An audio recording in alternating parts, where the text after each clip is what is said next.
common sense because there are two possibilities or probabilities that can be taken out of this.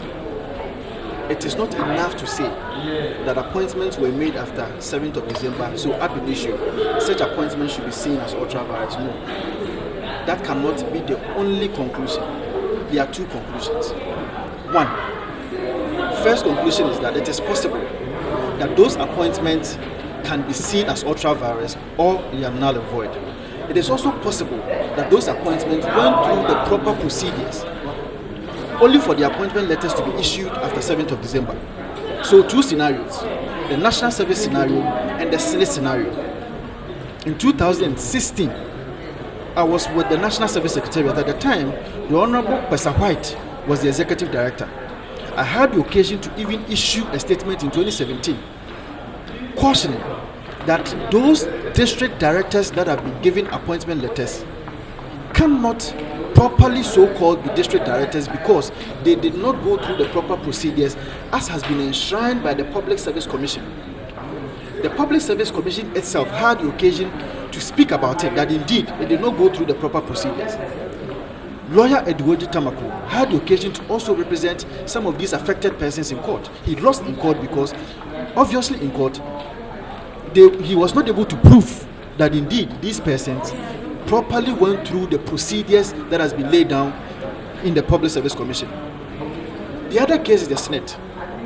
At the time that Ernest Thompson was leaving office in 2017, he had employed or appointed more than 400 people at Senate. Till today, all these persons are still working at Senate. Not a single soul was touched. Not a single soul had his or her appointment letter terminated or revoked under Article 191 of the Constitution. No.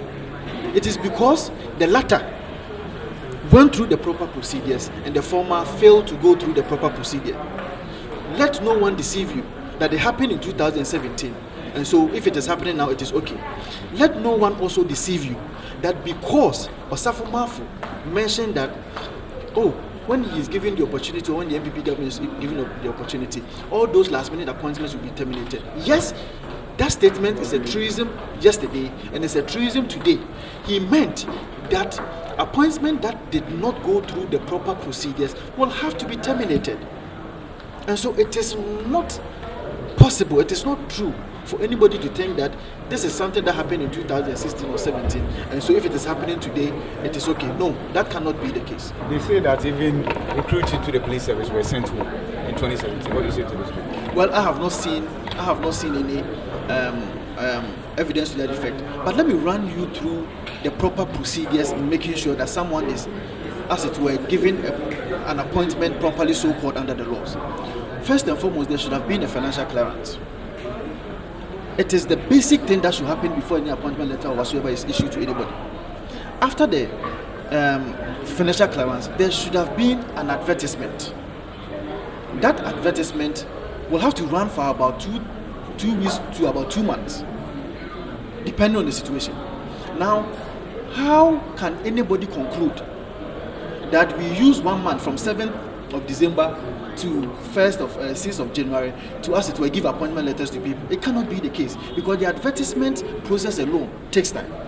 After the advertisement, it warrants the Public Service Commission to constitute an interview body, which interview body goes through the interview process, takes all the people who apply through the interview process before qualified persons are shortlisted.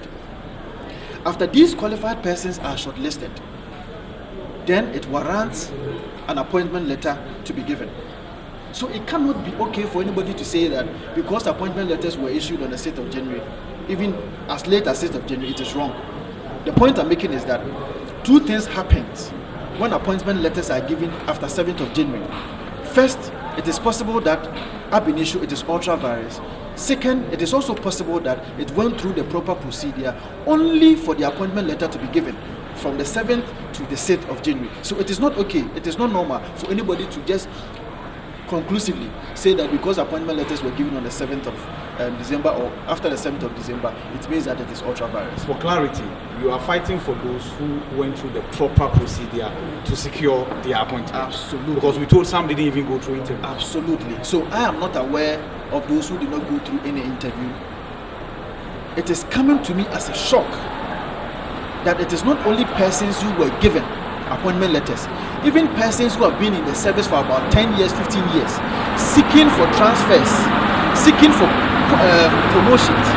All those transfers and promotions have been reversed.